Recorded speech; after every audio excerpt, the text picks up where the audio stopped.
Hello? Christoph Lango speaking from Syntegon Packaging Systems in Beringen. Hello, this is Bruce Funnell from Nestlé R&D in York. How are you? Fine, thanks.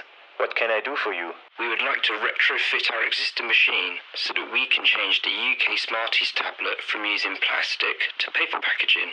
Could you please support us with this? Of course, not a problem.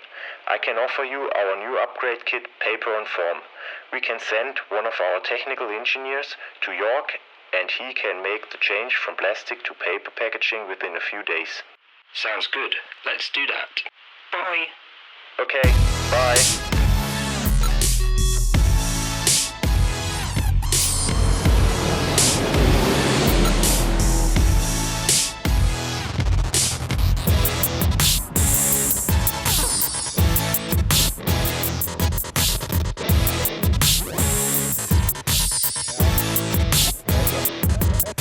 Good morning, my name is Bruce Funnell. I head up packaging for Nestlé R&D Confectionery based in York.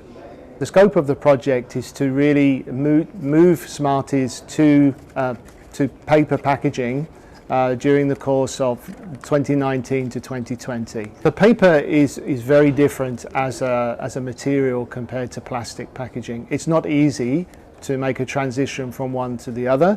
You have to really control the process from start to finish. If I give you an example, so here is part of a plastic wrap for Smarties. So I can pull it, I can try to pull it in both directions, it's very strong. I can try to tear it, it doesn't tear very easily. If I do that with paper, it tears relatively easily like that. So any kind of defect on the paper will result in a failure in the line, and when we're producing at high speed, obviously that is not economical.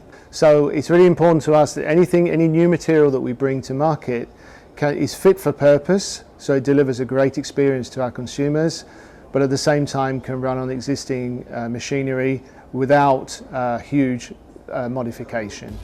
So the Smarties, we're really excited to be here today to be talking about the latest production of Smarties. We now have had a successful run and confident that we can continue that journey to transition Smarties to paper packaging.